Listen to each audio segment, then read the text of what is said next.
is the Verum Monitae Report with your host, Mike Spaulding.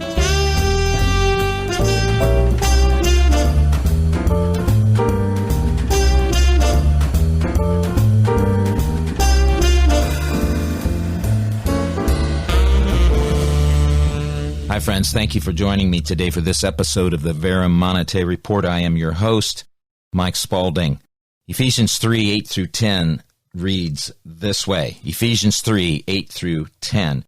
To me, and this is the Apostle Paul writing, to me, the very least of all saints, this grace was given to preach to the Gentiles the unfathomable riches of Christ, and to bring to light what is the administration of the mystery which for ages has been hidden in God who created all things, so that the manifold wisdom of God might now be made known through the church to the rulers and the authorities in the heavenly places.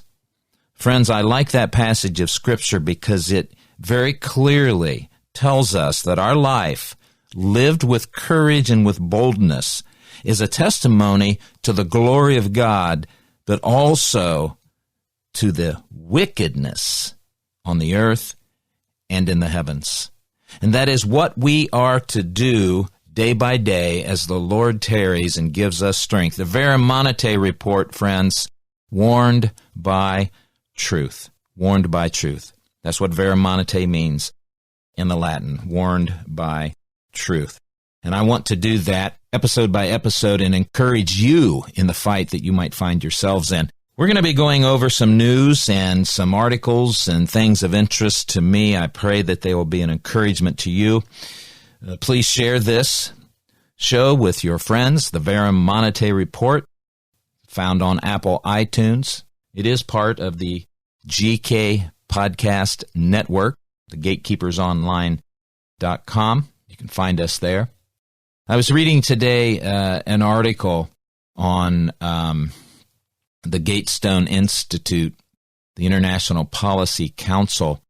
And this article was titled, "A Victory Over Terrorists Raises a Question Over Election Reporting." So that the title caught my interest, caught my eye. Just a couple of bullet points about the article, and then I'm going to share the article with you. An interesting legal question or two pops up right at the intersection of free speech and technology.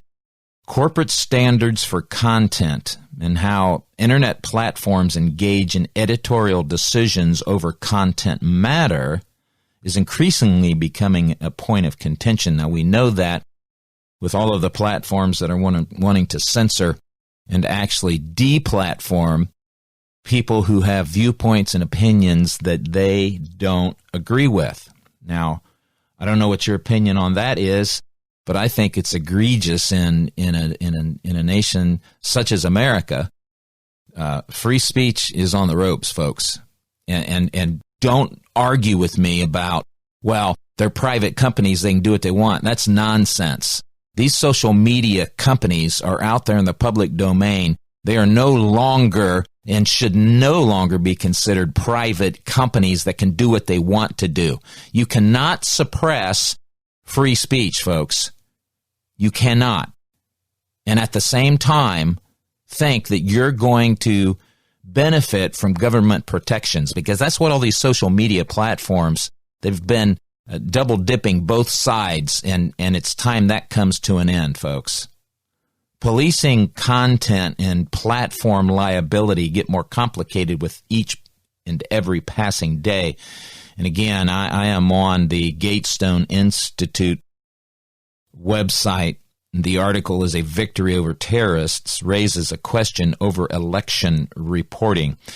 The social media tech giants pretend they are not really responsible unless they want to be, or they don't like your politics, or they're frightened of being persecuted and fined for supporting terrorism. Here's what occasioned the article. Terrorists were stopped from exploiting the internet and a state university event to propound their violence-inspiring, hate-filled rhetoric.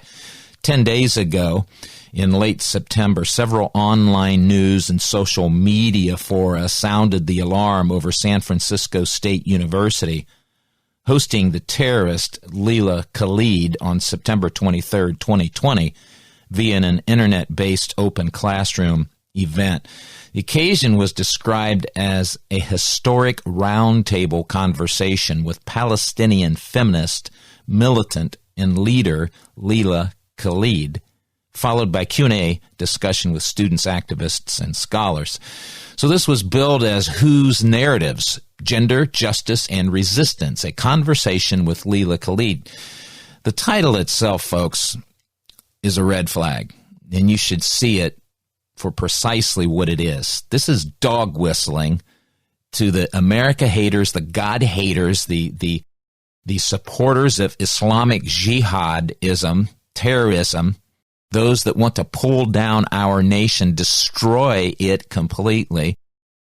These are people of the Ilhan Omar Tlaib Rashid ilk. The event featured at least 3 other terrorists from the Weather Underground, Black Panthers, and an advisor to Hamas.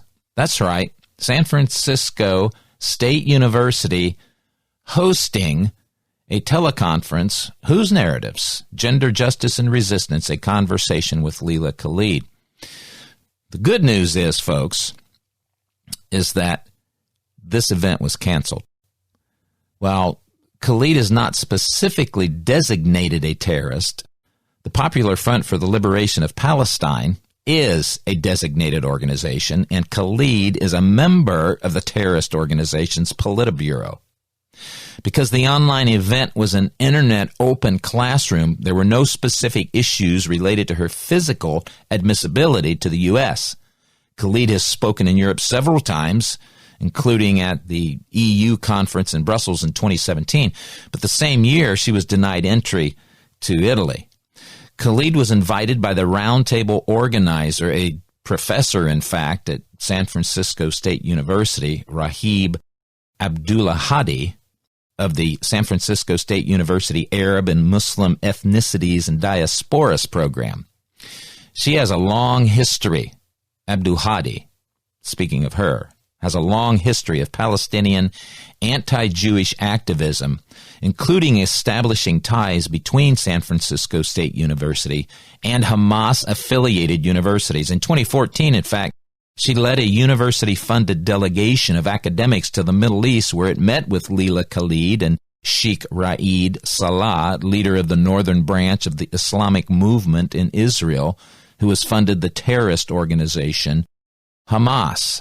It's just amazing to me that a university in the United States of America cannot make the distinction between wholesome information, dialogue, and conversation and outright hatred, advocating for violence against the nation that gives it the freedom to do these things. Folks, listen, free speech incorporates the right and the ability to say things that we may disagree with.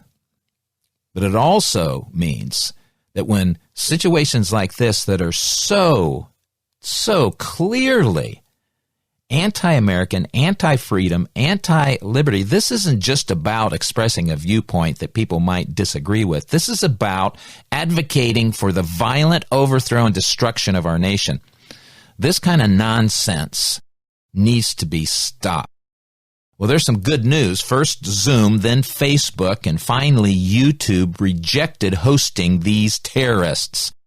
Wow, I'm actually surprised that they stepped up and did the right thing. Zoom sent the following statement to the Lawfare Project. And this is a quote from Zoom.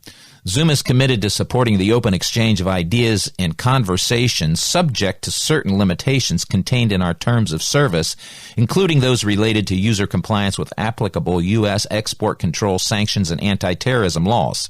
In light of the speaker's reported affiliation or membership in a U.S. designated foreign terrorist organization and San Francisco State University's inability to confirm otherwise, we determined the meeting is in violation of Zoom's terms of service and told San Francisco State University they may not use Zoom for this particular event. Now, of course, as you might expect, the San Francisco State University president, Lynn Mahoney, conjured up an excruciating statement rationalizing virulent anti-Semitism. She said this, quote, "Zoom's cancellation of the event will be deeply wounding to some members of our community." Strike the violins. Who will feel themselves and their dissent silenced once again. This isn't mere dissent that is protected by free speech. This is advocating for the violent overthrow of a republic. And, of course, you don't get to be San Francisco State University president unless you are a flaming leftist Marxist out of connection with reality. But she said this, "Zoom's cancellation of the event will be deeply wounding to some members of our community who feel themselves and their dissent silenced once again, just as the participation of Leila Khalid in a class panel discussion is deeply wounding to others in our community." We cannot embrace the silencing of controversial views, even if they are hurtful to others. Where does one go to have their internet event cancellation deep wound? I can't even read it without laughing. Where does one go to have their internet event cancellation deep wounds treated? Some would argue a First Amendment or international internet freedom case supporting the right of Khalid to contaminate the already poisoned minds of the students and faculty at San Francisco State University. Material cooperation with atrocities, in this case terrorism, explodes that argument. We cannot glorify or promote atrocities. So, an interesting legal question or two popped up along the way, right at the intersection of free speech and technology. Corporate standards for content and how internet platforms engage in editorial decisions over content material that they supposedly are not responsible for is increasingly becoming a point of contention. Policing content and platform liability get more complicated with every passing day. The social media tech giants pretend they are not really responsible unless they want to be, or they do not like your politics, or they are frightened of being prosecuted and fined for supporting terrorism. In this circumstance, we have a victory. Thinking more broadly, one can imagine how the same techniques could be employed and justified to suppress the speech of domestic political opponents of the social media tech giants. What happens when the giants decide that an election outcome must be decided in one way and that anyone reporting or asking questions about a different outcome a different way must be banned and suppressed? Perhaps we'll find out. Well, we've already seen that happen, haven't we? We've seen it happen with the Chinese Wuhan coronavirus, conveniently named to distract from the origin and those responsible for it, the Chinese Communist Party, conveniently labeled the COVID-19, now even being abbreviated to C-19. I subscribe to a number of different platforms, websites, news media, organizations, and collect information and articles of use and interest to many other people. One of those websites is Lost Horizons. I encourage you to go to Lost Horizons and avail yourself of what is available there. But this recent article, The Joker's Last or Latest Caper, I wanted to share it with you. It's like the storyline in a particularly dark Batman movie, talking about the Chinese Wuhan coronavirus. This is what Pete Hendrickson writes. If the C-19 pandemic has been described to you 6 months ago, with all its 24/7 media panic-mongering, bogus fatality-counting protocol, suppression of effective treatments, rule of law destroying policy theatrics, and other ruinous reactions in its name, not to mention the emerging end goals of billions in treatment and vaccine sales for certain profiteers and others, you'd have thought it was a fantasy crime that could only be dreamed up by Hollywood as the Joker's next big caper. Character of this hoax has the grinning guy's fingerprints all over it. It is so bold, broad, and audacious, both in its fraudulence and its execution, that most of its victims can no more detect it than can a fish perceive being in water. The thing is so big it's almost impossible to see the edges. Indeed, the effectiveness of the hoax is as though an aerosol of delusion-inducing vapor has been sprayed throughout the world, just as one can imagine the Joker gleefully plotting. Maybe there's actually something solid to all that chemtrail stuff after all. Anyway, I don't want to belabor the Batman thing overly much, but it's a useful analogy for putting the current assault by way of the pandemic madness into perspective, so as to break free of its spell. And break that spell we must, right now.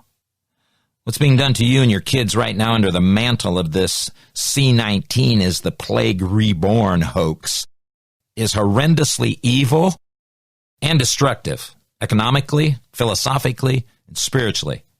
Every day that the assault persists unresisted is another step toward a point of no return, psychologically, politically, and sociologically. Every day, constituencies for the new normal become more deeply invested and better able to defend their interest in its perpetuation. Every day, young people fed intense doses of conditioning into a worldview amenable to the hoax and its purposes are left with ever more likely to be permanent cognitive filters. How can the unopposed persistence of this insanity and its being allowed to settle in and only be mitigated as those who now claim authority under its mantle see fit, not mean that at any time a further measure of control over Americans' lives and choices is wanted by those in a position to make it happen, another viral outbreak or the like will be announced? Indeed, this C-19 crisis, in which at most a paltry few deaths have occurred here in the USA, when confined to those actually from the virus rather than merely with the virus, with half of those being generated by the deliberate seeding of contagious patients into super vulnerable nursing home environments, is itself a beneficiary of the last nothing can ever be the same fake crisis, that one launched in 2001, served to prepare a generation of young Americans for tolerance of unlimited existential threat rationales for every unbridled state ambition already in the queue up to that point, and quite a few more, since the effects of which are now being leveraged to facilitate even greater overreach. Great article from Pete Hendrickson on the Lost Horizons website. Folks, I'm reminded daily about the overreach of the government. I want to encourage you to get the new book, Church and State, How the Left Used the Church to Conquer America. You can go to the gatekeepersonline.com website, order that book. I contributed a chapter to it. My chapter dealt with how the left has made an idol of the government, of the state, statism, as it's called. You know what Christians want? You know what most people who claim faith in Christ want? They want a pastor in a pulpit that is fearless. That's what they want. They've said it again and again and again and again. I'm looking at a survey that was conducted, 2020 National Pulpit Survey, and this was done by the D. James Kennedy Ministries. They conducted a survey. The results expose a hunger, in fact, inside the church for pastors who will tackle tough subjects. Now, there's been a number of surveys in the last 10, 15 years that have clearly indicated that pastors, ministry leaders won't tackle the tough subjects. And the reason that they won't is because they're scared to death to speak out about any of these things for fear that somebody in their congregation will get upset and leave. And when they leave, they take their checkbook with them.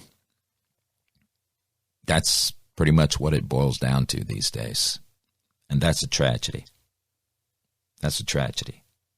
We can talk about the Barna Research Report, the recent Barna Research Report that stated more than 90% of theologically conservative pastors agree that the Bible addresses all aspects of life, yet only 10% of the 90% that said the Bible addresses all aspects of life said that they were willing to speak up on issues.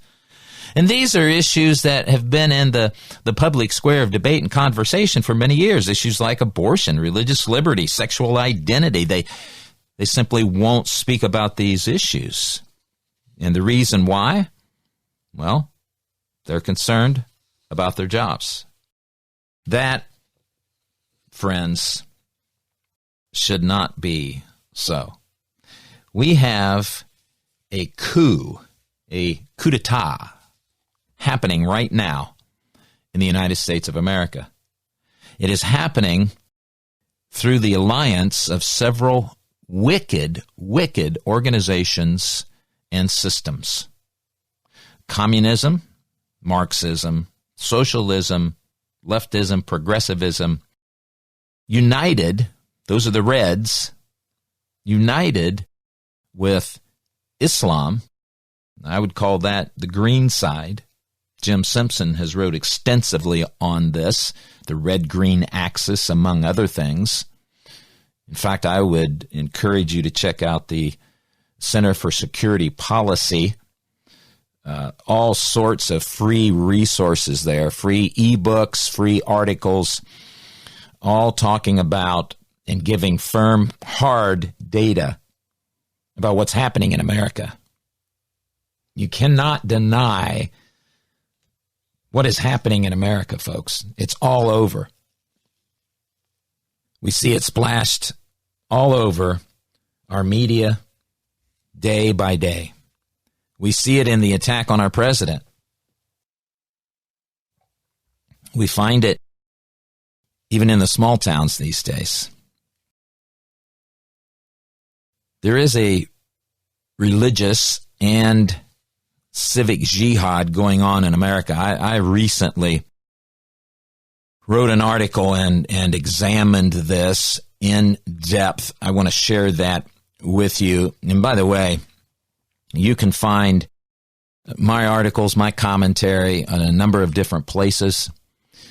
SoaringEagleRadio.com is my site for podcast. I interview authors and noted speakers from all walks of life, a vast spectrum of interests and expertise. SoaringEagleRadio.com. You can also go to the TransformingWord.com and drmikespaulding.com. The TransformingWord.com, drmikespaulding.com, SoaringEagleRadio.com for this information. But I recently shared information with the Gatekeepers Online, Reclaiming America conference.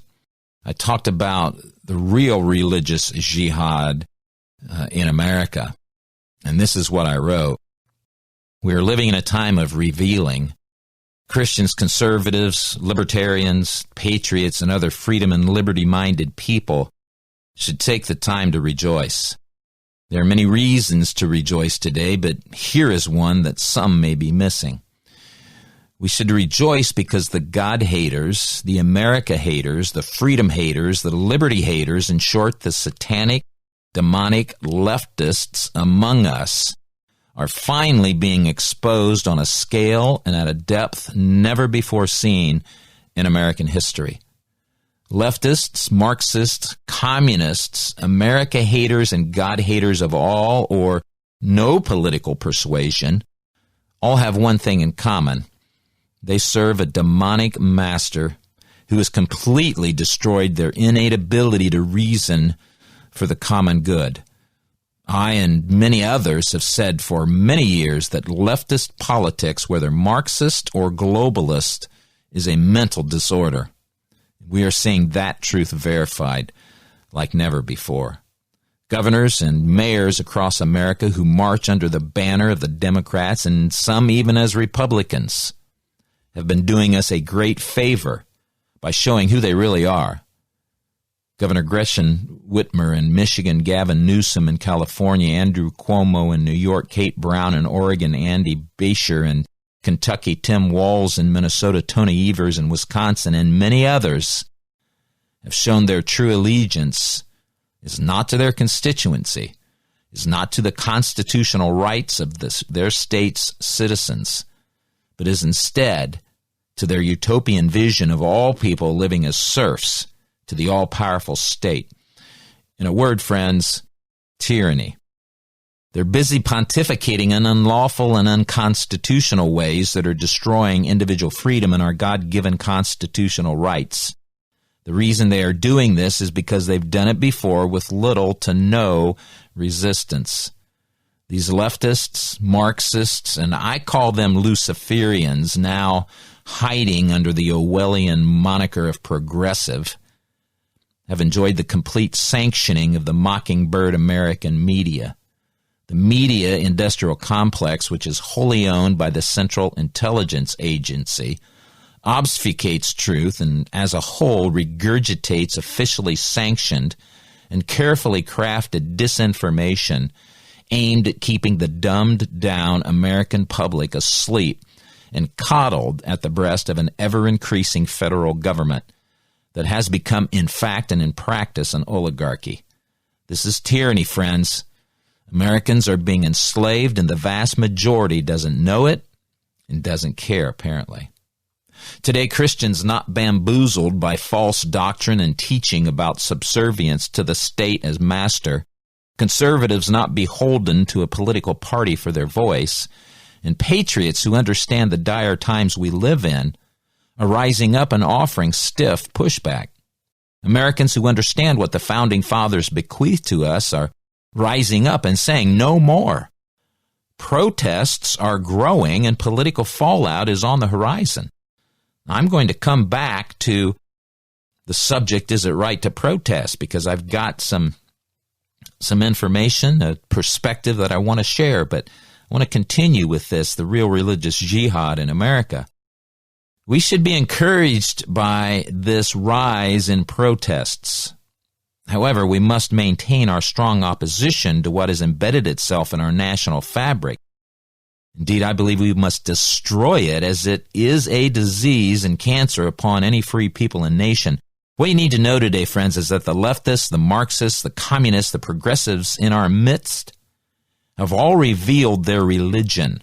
They have unfurled their banner, and they are attempting a blitzkrieg across this great nation with one objective: the complete destruction of our freedoms, liberties, constitutional rights, and way of life.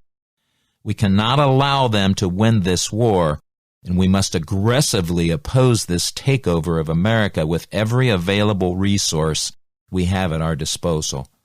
Now, some may be skeptical about my belief that the God-haters, the progressives, have a religion. But when we take time to analyze the left's madness, some call it derangement, we see that they all subscribe to a faith. Now, let me explain this. The satanic progressives do not believe that life has any real meaning. Thus, they give no thought whatsoever to the wholesale slaughter of unborn children. Their altar is convenience. Their mantra is my body, my choice, and is another way of saying I want my best life now. I want to have sex with whomever, wherever, whenever, and not worry about the inconvenience of a baby. Even the worst president in our history, Barack Hussein Obama, admitted that unborn children are a burden and that women should not be burdened by a mistake. He is symbolic of the hatred and wicked indifference to human life. Why do leftists, Marxists, and progressives treat human life as worthless or at best on par with a plant, a dog, or a frog? Well, they do so because they believe human life is just one variation among many occupying Earth. Their maxim is cogently stated in the silly axiom, from the goo to the zoo to you. You, Mr. or Miss, are nothing more than an accident of time and chance in the minds of the progressives. In short, evolution is your father and creator. However, human life is sacred. Humans are created as image bearers of the Creator. When progressives, leftists, Marxists, and communists show their disdain for the most vulnerable human beings, those in their mother's womb, they are also signaling their intent to destroy human life that does not serve the purpose of advancing the Leviathan's power, that is, the power of the state. This is why progressives advocate for euthanasia as mercy killing, refuse to oppose honor killing among the demonically charged Islamists in our midst, and protect illegal aliens who are known murderers and violent aggressors who daily commit atrocities against American citizens. This is why progressives, leftists, and their supporters refuse to investigate human, sex, and labor trafficking. Pedophilia is emerging as the progressives' new head of the spear, aimed at normalizing the sexual perversion of those who prey on our children. Progressives and their supporters are modern-day worshipers of the biblical Old Testament Canaanite god Moloch that received the sacrifices of human beings of all ages, but especially of children. Modern-day leftists are just as evil as their progenitors. The religion of progressives, and I will include progressive Christians, which is an oxymoron if there ever was one, is politics. Not just mainstream politics, if that even exists anymore today, but woke politics. Woke politics is nothing more than hatred of the Caucasian race.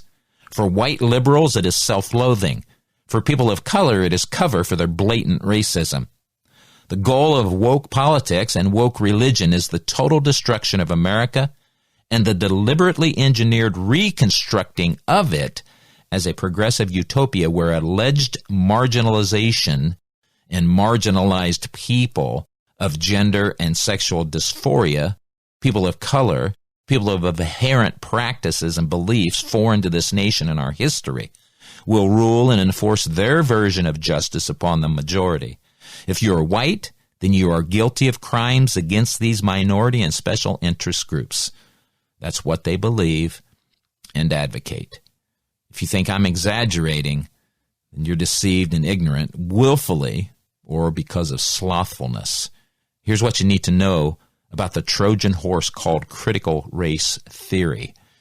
Critical race theory has paved the way for special, focused, legalized racism. Most Americans are probably unfamiliar with what CRT is. If you've heard the pejoratives systematic oppression, institutional racism, or white privilege, then be aware that those who use these phrases to justify their position are using critical race theory. Those who have been deceived by critical race theory believe that racism is a permanent part of American life. It matters not that only they can see it. Racism exists in the eyes of the beholder only, and according to critical race theory, that's enough. Critical race theory rejects the ideals of a colorblind society where merit and equal treatment govern interactions. Instead, critical race theory agitates for aggressive, color-conscious efforts to fundamentally change what critical race theory advocates believe is white, privileged America into a nation where people of color replace all perceived white power and privilege structures. Critical race theory has been most visible in the transformation of speech. Speech deemed to be hateful or racist by critical race theory adherents is now condemned not only in public discourse, but now new laws are being constructed to limit the free expression of speech. This is nothing more than lawfare, the practice of using the law to punish those you disagree with. This is anti-American in spirit and practice. This friends, is a dangerous path and one that Christians especially should be advocating against. Professor Bill Barlow sees the crux of the matter and warns of the danger inherent in critical race theory. Here's what he says. Critical race theory offers a potent mix, rejecting racial neutrality in the law, rejecting the liberal emphasis on individual rights, rejecting the possibility of objectively neutral legal analysis, and embracing the tools not only of reason but unreason. It is an unusual combination for a theory originating on the far left. He continues, if critical race theory were just about affirmative action, perhaps we could let such indulgences slide. But critical race theory not only directs how to structure the university, but also how to structure the relation of the individual to the state. Racially based taxes, racially based employment quotas, racially based redistributions of wealth, none would be beyond the theoretical horizon of critical race theory. All are justified by an appeal to inadequate racial justice, an appeal that can be neither proved nor disproved, an appeal that can just as easily be used for naked racial subordination. All fall within a context where speech labeled as hurtful and racist could be punishable by law, and opponents of the racial regime would be silenced. To teach critical race theory is to teach the latest in a sad line of theoretical justifications for legally codified racism. As a proponent of academic freedom, I have no problem with this, just as I would have no problem for studying the legal justifications for other regimes that have codified race into law. But let's not pretend that we are doing anything else, and let's certainly not mandate the teaching of any such ideology. Critical race theory, friends, is really rabid postmodernism. Now, you may recall postmodernism stresses the importance of the individual, his or her lived experiences, meaning his or her own reality, regardless of whether or not it's true. In fact, the perception of the individual is an unassailable mountain of truth through which all other experiences must pass through. In other words, according to critical race theory, truth as evidenced by reality is a Western construct used to hold back people of color. Therefore, everyone's truth is true for them. If this sounds like a different shade of relativism, you are correct. The difficulty that we encounter today, friends, is this. The viewpoints of racists utilizing and hiding behind critical race theory in order to propagate their racism and hatred are nearly incontestable. Running roughshod over other people's rights while maintaining the privilege to do so is utter lunacy. Lunacy codified into law is tyranny. We are seeing this happen right now in America's classrooms. The 1619 Project, for example, is the current effort of critical race theory enthusiasts to revise history about race in America. The effort is aimed to create new claims of never-before-seen racism that the project's advocates claim is deeply embedded in America's core. It is not peer-reviewed, nor has it been vetted for accuracy. It was created by journalists and alleged scholars, but lacks any real credibility outside of the race-baiting leftists that control government education in America. Dr. Carol SWAIN, a former political science and law professor at Vanderbilt University, has written extensively about critical race theory and its devastating effects on liberty, freedom, and public discourse. In an essay titled Critical Race Theory's Destructive Impact on America, Dr. SWAIN reveals this. Critical race theory is an analytical framework to analyze institutions and culture. Its purpose is to divide the world into white oppressors and non-white victims. Instead of traditional forms of knowledge, it uses personal narratives of marginalized minority victim groups as irrefutable evidence of the dishonesty of their mostly white heterosexual oppressors. The ultimate goal of this theory's proponents is to remake society so that the victim class eventually displaces the oppressors and becomes the new ruling class. Within this framework, white privilege and what they conceive to be its unearned benefits, are responsible for economic, health care, and social disparities in minority communities. It advances a narrative of blame that declares white America guilty for the plight of blacks. When it comes to education, members of the victim classes do all the teaching. It is a worldview and narrative that commands white people to sit in obedience and listen quietly to the arguments about their unjust gains as well as their obligation to provide a remedy for, in this case, black Americans, whether they are descended from slaves or not. There is no way out for whites when it comes to race. Critical race theory assumes that racism is permanent and affects every aspect of our society, including political, economic, social, and religious institutions. The theory further advances the belief that being born with white skin gives unearned privileges. Therefore, any expectation of societal attainment of color blindness in which race or ethnicity does not hinder opportunities is impossible to be achieved. Neutrality in law and decision-making is a pipe dream that can never be attained according to critical race theory advocates. Therefore, this mistaken reasoning goes, the oppressive system must be dismantled and destroyed. This flawed theory suggests that race and ethnicity will always taint and pollute every decision, and as a result, racial minorities will consistently lose out to whites because of structural racism. The message is clear. If you are unfortunate enough to be born with black skin, you are forever a second-class citizen who pays a race penalty. Under this rationale, the most affluent blacks rank below the poorest whites when it comes to privilege and opportunities. We are asked to believe that more than 50 years of affirmative action programs and race consciousness have done nothing to change the trajectory or opportunities of people born without white skin. Critical race theory says every dysfunctional condition in black urban communities can be traced to slavery and its aftermath. There is no place for the individual choice initiative.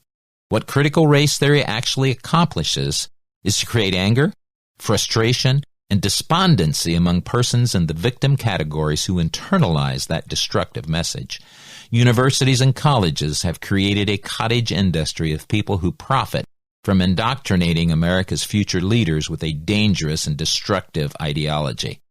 These future leaders then spread this diseased ideology like a virus, without an antidote, into corporate boardrooms as well as K-12 public and private schools, both Christian and non-Christian. Standards normally used to reward academic credentials are sometimes relaxed to give more authority to watered-down factors such as personal experience and the narrative of victim class members, and less credence to whatever facts, science, and contrary data that persons from the oppressor class might dare to proffer. Education is now about white privilege indoctrination.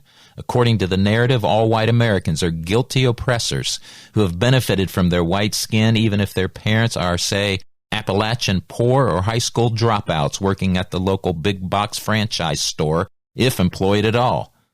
Once the oppressor label is applied, accepted, and internalized, a deadly silencing ensues.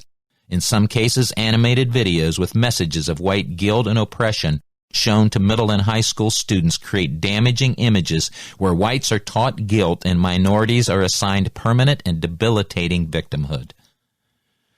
The demonic nature of critical race theory, folks, is apparent.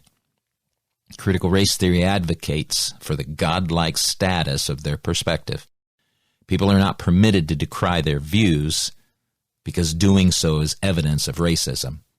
When people convince themselves that entire races of people, in the case of critical race theory agitators, the Caucasian or white race, owes them something because they've developed a perceived experience, then any system of thinking that calls that thinking into question or labels it nonsense is perceived as a threat.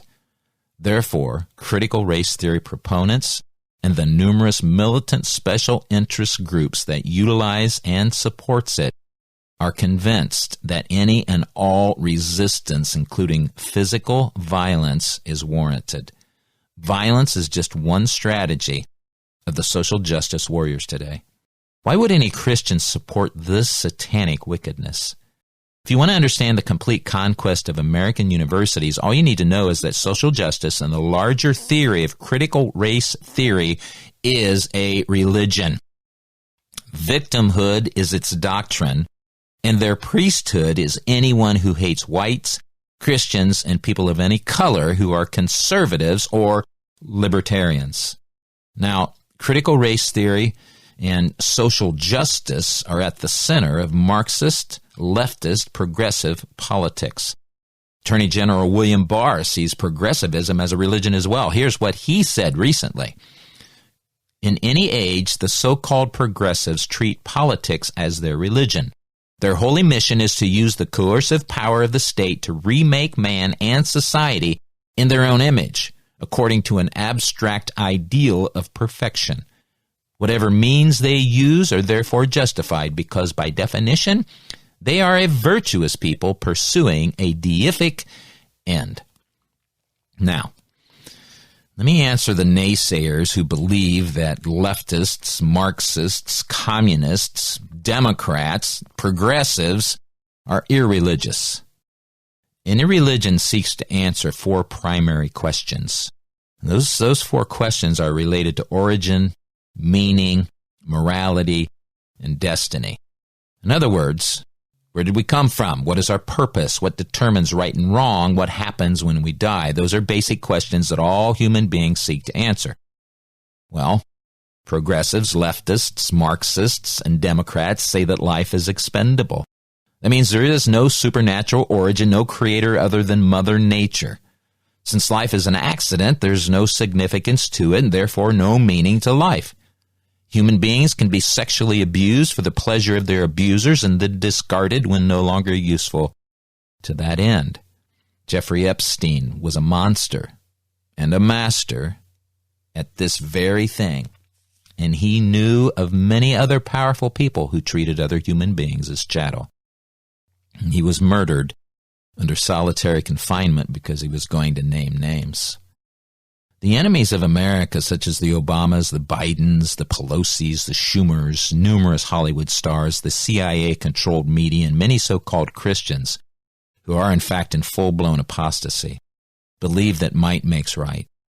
The enemies of America want to wrest control of the government from the hands of sane people who still believe we the people can govern ourselves, and deliver it to a cadre of technocrats that will tell us what is best.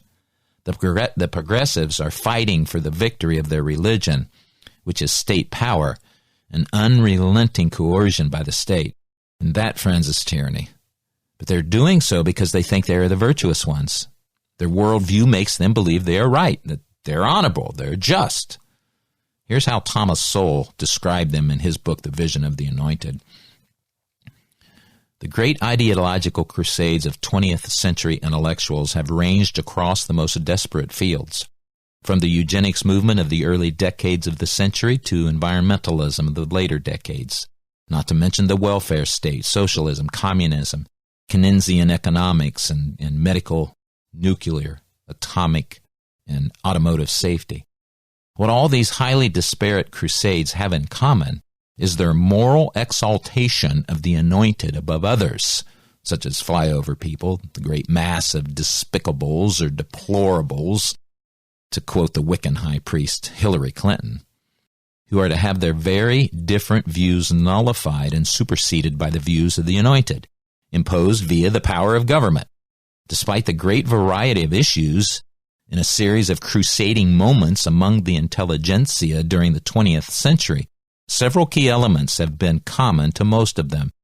First of all, assertions of a great danger to the whole of society, a danger to which the masses of people are oblivious. That's exactly what this Chinese Wuhan coronavirus is all about. That's what the perspective of the never-Trumpers is all about. And have you noticed that the vast, overwhelming majority of the never-Trumpers also happen to be New World Order proponents? They want larger, more involved, government. They advocate for an oligarchy of sorts. The soul continues, point number 2, an urgent need for action to avert impending catastrophe. Again, Chinese Wuhan coronavirus. a need for government to drastically curtail the dangerous behavior of the many in response to the prescient conclusions of the few. 4. A disdainful dismissal of arguments to the contrary as either uninformed, irresponsible, or motivated by unworthy purposes. Boy, that names our government and our media and our Hollywood elite and most leftists today. When their agendas fail to deliver on promises, they always respond, where would we be if we didn't have these programs in place? How much worse would it have been? In short, no matter what happens, the vision of the anointed always succeeds, if not by the original criteria, then by criteria extemporized later. And if not by empirical criteria, then by criteria sufficiently subjective to escape even the possibility of refutation. Evidence becomes irrelevant, Soul says. Now listen, friends. We must rise up in unison and fight back against these evil, wicked people in our government, in our society, in our businesses, and yes, even in some churches who are being led into deception and ultimately hell itself by pastors, ministry leaders who are being guided by the spirit of the age, which is to say the spirit of Antichrist. Now I come back to this idea, is it right to protest? It is right, and let me tell you why. All authority, friends, all authority on this earth, in this universe, belongs to God. And He delegates that authority. For example, be fruitful and multiply, have dominion over the earth, replenish it. He delegates that authority to civil authorities. So the government is a legitimate expression of order in the universe. However, the government is legitimate as it is a servant of God. That's why places like Romans chapter 13 says that civil authorities who oppose God will receive condemnation. So many people misread that Romans 13 passage. It's just amazing to me. Civil authority is supposed to be a minister of God for good to us. When they demonstrate they're under God's authority and they observe His laws, then they are God's servants. But when they do exactly the opposite, they are not God's servants, folks. And I will tell you plainly, this current manifestation of the government of the United States at the federal level and at the state level and even at the local level, they are not servants of God. I would be happy to know of a city or a state where they are operating by God's principles. I don't think it's out there. I don't think that government exists. But listen, we have the right, the responsibility, and the duty to our God to resist ungodly authority. And that is what we have in every place in America today. I would encourage you, friends, in fact, to check out a website. You can look for this, Tactical Civics. Tactical Civics is a website that I want you to check out. It is well worth your time. Folks, we cannot simply ride out this storm in the boat. We can't ride it out. We're going to have to get out of the boat, and we're going to have to push back against this storm. It is our responsibility, friends, to do that. I want to share with you a couple of things as we wrap up this episode of the Verum Monitae report. And again, thank you for joining me for this episode, friends. You can support this effort if you would like to do so by PayPal, and that is studies@thetransformingword.com. Studies@thetransformingword.com if you'd like to support us on PayPal. You can make your gifts, your donations there. Also, you can do it online at thetransformingword.com, thetransformingword.com. There's also a place on my live show website, drmikelive.com, drmikelive.com. You can support this effort there. And by the way, join me Mondays at 6 p.m. Eastern Standard Time for the 1-hour live show.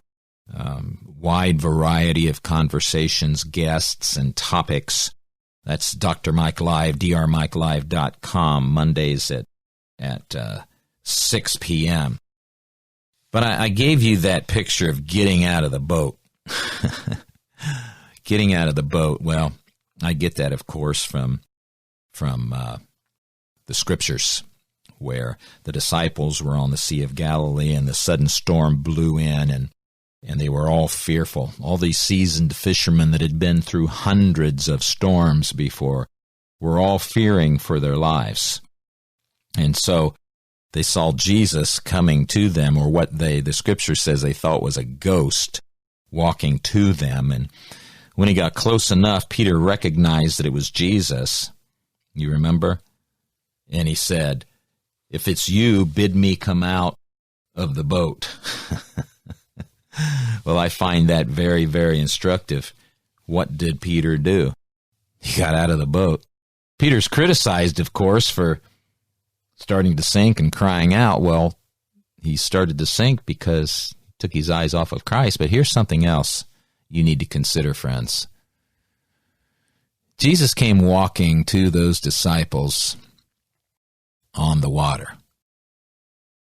But have you considered that picture means that Jesus had placed the very thing that brought fear into the life of the disciples under his feet? He had put under his feet the very thing that caused the disciples to be fearful. Do we want to be effective in these days in which we live? I think there are a lot of you out there that want to be effective. You just don't know where to start. Well, start with prayer. Start with seeking the face of the Lord. Where would he have you serve? Where would he have you become involved? Because here's the thing, folks. We can't stay in the boat. We've got to step out of the boat, trust that those things that we're afraid of, God's going to put under his feet. And he's going to give us an assignment. And folks, when God gives us an assignment, he also makes provision for the assignment. He gives us everything that we need to accomplish the assignment that he gives. So folks, I encourage you, get involved with an organization where you live. This needs to begin, and it needs to be pushed, and it needs to be escalated at the local level. So you can check out Tactical Civics and get plugged in there. You can contact me, Pastor Mike, at cclohio.org, Pastor Mike at cclohio.org, and I would be happy to share information with you about how you can get plugged in. If we're going to change the trajectory of America, if we're going to change the course this nation is currently on, then we need to get active, and we need to do it now. Folks, I appreciate you joining me today for this episode of the Verum Monitae Report. Today was a little special. There was a lot of information I wanted to get through, and hopefully you took that to heart. God bless you guys. Thank you for joining me. Please share this with your friends. I'll see you next time. Thank you for joining us today for this edition of the Verum Monitae Report with Mike Spaulding. The Verum Monitae Report is a news and opinion broadcast of the Transforming Word Ministries. To support this work, please send your gifts to Mike Spaulding, P.O. Box 3007, Lima, Ohio 45807. You may also support this broadcast through PayPal by sending your gift to studies@thetransformingword.com. Until next time, keep the flame of freedom burning brightly. Share the truth and warn those who are perishing to trust in the Lord Jesus Christ for the salvation of their soul.